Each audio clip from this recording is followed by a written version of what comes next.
Pour ne rien manquer, abonnez-vous maintenant. Les Vraies Voix Sud Radio, le coup de projecteur des vraies voix. Emmanuel Macron fera-t-il mieux que Napoléon? Peut-il réussir en 100 jours? Françoise, ne vous étouffez pas avec votre chocolat. 100 jours tout rond, c'est le délai qu'a avancé le président de la République pour sortir de la crise des retraites et tenter de relancer son quinquennat. Une feuille de route qui sera présentée la semaine prochaine par Elisabeth Borne. Pas de quoi apaiser les tensions pour l'instant. Non, surtout si on lit le compte Twitter de Sud Radio, puisque vous êtes 98% à penser qu'Emmanuel Macron ne peut pas réussir en 100 jours, avec ce commentaire qui revient comme une mélopée. Il a échoué depuis 6 ans, comment voulez-vous qu'il réussisse en 100 jours? Alors est-ce que pour vous, vous pensez qu'il peut réussir, ou est-ce que vous pensez qu'il ne peut pas réussir, qu'il est condamné à l'échec? Dans tous les cas de figure, Zach attend vos appels au 0826 300 300. Et Adrien Matou, journaliste politique à Marianne, nous accompagne pour ce coup de projecteur. Merci d'être avec nous, Adrien. Bonsoir. Bonsoir. Alors les Bonsoir, syndicats qui sans surprise, évidemment, on le sentait venir hier soir, Philippe Bilger, n'ont évidemment pas répondu ce matin, à part le patronat, à l'invitation d'Emmanuel Macron. Ça commence mal quand même pour l'opération Reconquête, Philippe. Oui, j'espère que les auditeurs me pardonneront de critiquer Emmanuel Macron tout en restant modéré, nuancé, éventuellement... Parce qu'il pense qu'il y a que lui qui est nuancé. C'est clair. C'est pas le problème de la nuance, c'est les prolégomènes, c'est la faudercherie. Il y a une différence entre la nuance et la faudercherie. Mais pour les 100 jours, alors je continue à penser, comme on a pu le dire, comme j'ai pu le dire tout à l'heure, que les 100 jours, c'est une sorte d'incantation symbolique qui vise à faire croire que quelque chose va se dérouler durant 5 jours et que en réalité, la période démocratique qu'on va vivre a quoi que ce soit à voir avec l'épopée napoléonienne. En réalité, qui finit mal. Oui, mais bien sûr, mais ce symbole qui laisse penser qu'on va mener des actions à bride abattue, je pense que c'est une illusion du macronisme qui se rend compte que la réalité s'oppose à beaucoup de ses projets et qu'en définitive, il est condamné à proposer aux Français des incantations symboliques comme ça. 100 jours, c'est donc qu'on va travailler. C'est donc qu'il va se passer quelque chose. Françoise Degois. Oui, c'est un truc de communication. Je pense qu'Emmanuel Macron s'achète du temps, étant donné que hier nous étions dans le... 100 jours, c'est court. Nous étions dans le règne de la vacuité. Il essaie de sortir de l'étau, de tourner la page des retraites. C'est la vacuité absolue, ce discours. Il n'y a rien qu'on pouvait attendre. Il n'y a même pas une petite mesure concrète. Il y a zéro empathie.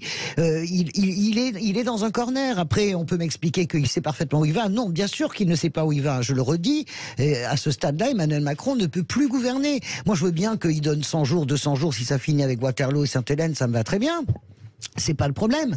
Mais la réalité, c'est que c'est encore une fois la double face. C'est Janus. C'est plus Janus d'ailleurs que Jupiter. Vous avez hier ce discours doucereux, un peu mielleux, avec ce sourcil en accent circonflexe. On connaît ça par cœur, ce faux ton paternaliste. Maintenant, on peut faire les discours d'Emmanuel Macron avant même qu'il les ait prononcés. Et puis, vous avez ce qu'il dit cet après-midi dans le off, dans sa réunion avec ses ministres à l'Élysée. C'est beaucoup plus dur. Il dit maintenant, il va falloir qu'on aille en danseuse. On va se battre contre ceux qui veulent nous crever la paillasse. Donc on est encore une fois dans les injonctions paradoxales avec une réalité, son impuissance, et je dis bien son impuissance à gouverner avec sa majorité relative et avec des DLR qui ne lui feront aucun cadeau, je l'espère. Sophie Gauguin. Oui, non mais 100 jours, c'est pas sérieux. Enfin, d'abord, Oui, c'est pas sérieux. En plus, il peut pas, puisqu'on l'a bien vu, là, il n'en a pas les moyens, puisqu'il n'a pas de majorité parlementaire et qu'elle est encore en train de s'effriter et de s'effondrer. Il n'a pas la confiance des Françaises et des Français. Il n'a plus la confiance des corps économiques non plus. Et encore moins des syndicats à qui il dit venez discuter après qu'on ait voté la loi. Et donc, surtout, il n'a pas envie. Le discours, c'est ça. Il n'a pas envie que ça change puisqu'il n'a pris aucune décision. Pas de changement de Premier ministre, pas de changement de gouvernement, pas de changement de braquet sur le programme, pas de changement de discours ni d'attitude. Aujourd'hui, l'actualité le démontre encore une fois. Et donc, je ne vois pas comment il peut réussir en 100 jours. Il devrait faire une conférence sociale, comme l'a proposé Xavier Bertrand, et remettre tous les dossiers sur la table. Adrien Matou, journaliste politique à Marianne. Pour vous, c'est faisable, ces 100 jours? Ou ça va être Waterloo mort de plaine? J'aimerais déjà qu'on définisse ce que c'est que réussir, parce que On se demande tous est-ce qu'il peut réussir en 100 jours, mais apaiser, faire oublier la séquence des retraites, mettre en place des actions concrètes. Déjà, apaiser, par exemple, c'est quelque chose qui est difficilement définissable. Ensuite, 100 jours, c'est un délai qui me paraît trop long quand il s'agit de résoudre une crise urgente comme celle des retraites, et beaucoup trop court quand il s'agit de relancer, apaiser le pays, relancer un enthousiasme, etc. Je pense que la grande inquiétude du président, c'est qu'il n'arrive jamais à retrouver son espèce de souffle réformateur de 2017, où alors on pouvait ne pas être d'accord à l'époque avec le projet du président, mais il y avait incontestablement une dynamique et une espèce d'enthousiasme qui l'entourait. Or là, on a l'impression que c'est le président d'une minorité sociale, les riches et les retraités pour faire très court, qui, par le truchement de nos institutions, arrive tout de même à gouverner parce que, en France, on a des institutions qui sont faites pour permettre à un président élu minoritaire de gouverner. Mais moi je pense que là, il est coincé dans une espèce de repli. Oui. Il n'y a que les gens qui ont clairement intérêt à sa politique qui le soutiennent encore. Mais on voit très bien, quand on se penche sur le gouvernement, mais aussi sur la majorité parlementaire, qu'il n'y a aucun enthousiasme et qu'on est un petit peu replié sur la défensive. Je ne pense pas que ça change d'ici au 14 juillet. Adrien Matou, est-ce que, et sans paradoxe, l'un des drames d'Emmanuel Macron, et notamment depuis sa réélection où il semble avoir perdu la main et un peu l'esprit sur le plan international, est-ce que ça n'est pas qu'il veut fuir à tout prix les exemples catastrophiques, par exemple, d'un Chirac ou même d'un Sarkozy parfois, et qu'il veut à tout prix montrer qu'il bouge. Et ça, c'est un grand drame au cours d'un second quinquennat, qu'au fond, il refuse une forme d'immobilisme qu'il considérait comme dévastateur pour son image. J'ai l'impression que si on se penche sur l'histoire de la Ve République, les deuxièmes quinquennat ou septennat ont toujours été extrêmement compliqués. Oui. Qu'il s'agisse de Gaulle, qu'il s'agisse de Mitterrand, qu'il s'agisse de Chirac. Emmanuel Macron, qui donc a réussi quand même un exploit qui est d'être réélu, on a l'impression qu'il était tout entier tendu vers sa réélection, il ne pensait qu'à ça, et qu'une fois que c'est arrivé, sans aucun enthousiasme d'ailleurs, parce qu'il n'y a pas eu d'état de grâce du tout au soir du second tour, il s'est retrouvé un peu démuni, et il ne savait pas trop quoi faire. D'ailleurs, apparemment, il n'avait pas pensé vraiment à qui il nommerait Premier ministre, et il a nommé Elisabeth Borne un petit peu par défaut. Et on a l'impression qu'il n'y a pas de grand projet, en fait. C'est-à-dire qu'il a été élu par une forme de conservatisme des Français qui avaient peur de se lancer dans une nouvelle aventure et qui ont joué un petit peu la sécurité en le réalisant, mais il n'y a aucun souffle. Il y a toujours une forme de violence sociale qui s'exerce dans les réformes, et on est un petit peu bloqué. Parce que beaucoup d'appels au 0826 300 300. Hier, en tout cas, il n'a pas eu le discours d'un président qu'un président devrait avoir en temps de crise. Il a tout fait pour euphémiser la crise, pour faire en sorte que cette crise disparaisse, tel Houdini, le magicien qui fait disparaître des corps entiers. Donc hier, il y avait cette volonté de banaliser ce qui s'est passé. D'ailleurs, il l'a noyé dans le fait que les Français étaient en colère contre tout et éventuellement la réforme des retraites. Donc moi je pense que le point clé, c'est le soir de sa réélection, mais c'est surtout le jour où il perd les législatives. Je pense que ce moment-là, c'est la première fois qu'Emmanuel Macron perd quelque chose, et on voit en réalité que le macronisme n'existe pas.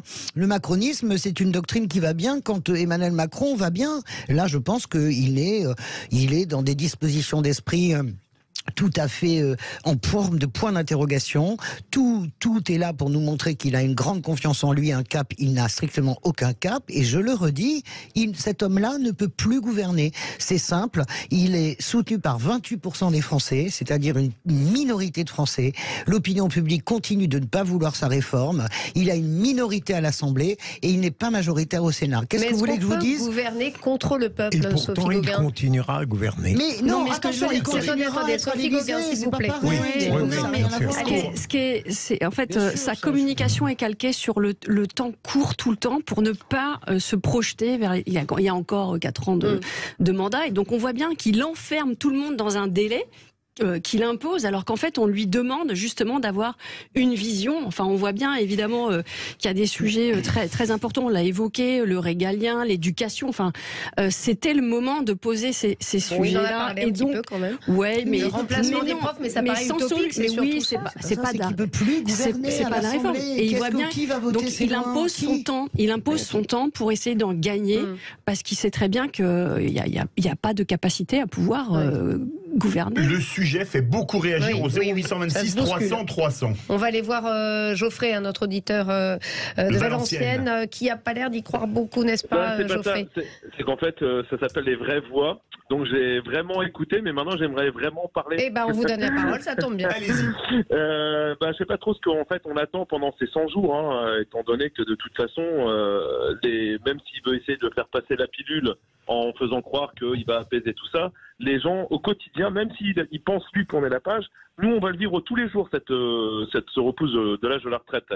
Donc même si lui pense que la page s'est retournée, pour nous jusqu'au jour où on sera en retraite, ça ne tournera jamais. Et il y a quelque chose qui est flagrant, et je ne m'étais pas rendu compte de ça avant l'année dernière, c'est qu'en fait il y a une personne, c'est assez drôle, je l'écoutais pas forcément, et qui avait en fait a simplement regardé ce qui se passait au niveau de Bruxelles pour nous faire comprendre ce qui allait se passer en France. Quand il y a eu cette histoire de vaccination, de passe sanitaire, on n'y croyait pas, tout le monde le prenait pour un dingue. Cette histoire de réforme des retraites, personne n'y croyait, on le prenait pour un dingue. Et en fait, c'est Florian Philippot, sans lui faire de pub, des Patriotes. À chaque fois qu'il a annoncé quelque chose, il a juste été cherché à Bruxelles. Et quand on veut savoir ce qui va se passer en France, il suffit de regarder ce qui se passe ou ce qui est demandé au niveau de Bruxelles pour savoir ce qui va se passer chez nous. Donc en fait, quand on nous parle d'Emmanuel Macron, c'est juste une succursale de ce qui se passe à Bruxelles. Alors on va faire réagir Adrien Matou rapidement. Sur l'économie, les retraites, il y a ce qu'on appelle les GOPE, les grandes orientations de politique économique à Bruxelles. Est-ce que c'est une injonction de Bruxelles ou pas, la réforme des retraites ? Non, je pense pas que ce soit une injonction, mais en fait, il y a une concordance entre ce que souhaite Bruxelles, donc la Commission européenne, et ce que souhaite Emmanuel Macron et son gouvernement. Il faut comprendre qu'il n'y a pas de, il n'y a pas de Emmanuel Macron qui obéirait aux ordres de la Commission européenne. C'est pas aussi simple que ça. Il y a des injonctions, effectivement, des institutions européennes à la France. L'Europe, l'Union européenne depuis toujours reproche à la France son modèle social et lui demande de faire des réformes libérales. Et vous avez un gouvernement qui, d'une part, est convaincu par le projet européiste, fédéraliste, voilà, c'est des gens qui pensent que c'est vraiment une bonne idée pour le pays et qui, en plus, sont convaincus que on doit être libéraux. Et en fait, le raisonnement de Macron et de son gouvernement, c'est si la France est le meilleur élève de la Commission européenne, elle aura un poids européen et ça va être bénéfique pour le pays. Bon, on peut évidemment ne pas être d'accord avec ça. Françoise, vous vouliez réagir? C'est vrai qu'il y a aussi les taux de notation, le taux d'emprunt qui coûte une fortune aux Français quand il augmente. Écoutez, la Commission européenne, je suis d'accord avec Adrien pour dire qu'il y a un accord presque intellectuel et philosophique, mais il y a aussi des injonctions. Enfin, Giorgia Meloni s'est pliée pour avoir ses 180 milliards de dotation. Donc évidemment qu'il y a un poids énorme de la décision de Bruxelles sur la politique française.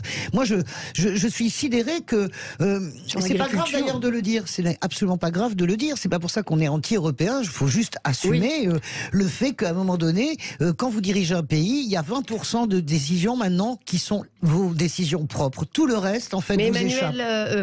Bruno Le Maire l'explique. Il y a aussi le taux d'emprunt qui augmente et qui plombe l'économie française. Ce matin, il a fait une déclaration épouvantable sur les gens qui envoient de l'argent au Maghreb. Et ce que le Canard enchaîné sort demain, et ça, je tiens absolument à le dire, on se demande bien s'il l'a envoyé au Maghreb ou pas. François-Henri Pinault, vous savez, le patron de Kering, pris la main dans le sac. 2017-2018, les juges, il s'est exonéré des impôts.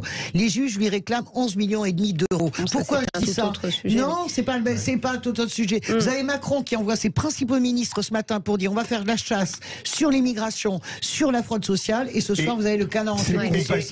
Et après Valenciennes, s'il vous plaît, après Valenciennes, on va à l'autre bout de la France, quasiment direction Montpellier. Bonsoir Gérald. Bonsoir à tous, merci de m'accueillir. Avec plaisir. Alors, est-ce que pour vous, les 100 jours, ça peut permettre de repartir du bon pied? Vous avez pratiquement tout dit, on le sait, c'est de la communication. En 100 jours, il ne sera évidemment pas possible de faire de propositions de loi, ou propositions de loi qui pourraient très bien arriver ne seraient peut-être même pas votées à l'Assemblée nationale parce qu'elles ne seraient même pas, elles ne pourraient pas convaincre tout le monde. Il va falloir qu'il fasse en fait quelque chose, il va falloir qu'il arrive à convaincre le peuple français, il va falloir qu'il arrive à convaincre l'Assemblée nationale qu'il se bat pour le peuple français et arriver à mettre tout le monde d'accord. Il va falloir qu'il fasse des réformes sans jeu politique avec la droite, la gauche et chercher le moindre en fait point pour éviter de mettre encore une fois un 49-3. Macron, il avait 6 ans pour faire tout ça. On le sait. Au lieu de ça, il n'a fait que des réformes d'austérité. Il a notamment sur les droits sociaux, il a réformé le chômage, il a réformé aussi les hôpitaux. Et aujourd'hui, il veut faire quoi? Ça fait depuis 2020, Macron a lancé déjà des plans massifs pour la santé. En 2021, il annonce 7 milliards pour la recherche et l'innovation dans la santé. Et en 2023, Macron annonce encore un plan pour la santé. Et en avril 2023, Macron veut rétablir le stade de santé. Et au lieu de ça, il n'a fait que réduire des lits. Il ne fait pas revenir les soignants qui n'ont vacciné. Tout ça n'est plus possible. Il va falloir qu'il propose aussi, notamment pour l'économie, pour relever l'économie de la France, et notamment le pouvoir d'achat du peuple français. Il va falloir qu'il fasse de belles réformes. Libérer par exemple l'intéressement et la participation qui sont dans les entreprises, qui sont notamment bloquées pendant 5 ans. Il n'y avait qu'un seul président qui l'a fait sous cette 5e République, c'était Chirac. Je m'en souviens, moi, parce que je suis né en 1983, donc je n'ai connu que ça. Il aurait pu très bien aussi proposer ça, et au-delà de ça, il ne le fait pas. Pourquoi? En quoi ça le dérange? Ça dérange évidemment les banques comme Natixis et autres, où il y a évidemment des gros investissements qui sont faits derrière. Alors avant de retrouver Adrien Matou, on va donner la parole rapidement à Philippe Bilger. Oui, une question à Adrien Matou. Imaginons, Adrien, que vous partagiez mon sentiment sur le caractère un peu décevant du discours d'hier soir. Quelle pourrait être, à votre avis, la manière dont le président pourrait sortir de la nasse qu'il s'est créée? C'est une question difficile que vous posez, Philippe. Bon courage. Surtout la dernière. J'ai cru le comprendre. Disons que les options pour lui sont vraiment réduites. Je ne sais même pas ce que je lui conseillerais si j'étais à l'Élysée.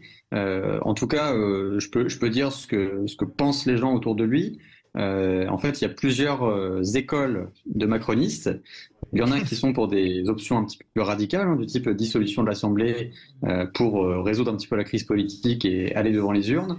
Vous avez tout ce qu'on appelle les macronistes de gauche. Alors, pour certains, ce sera un oxymore.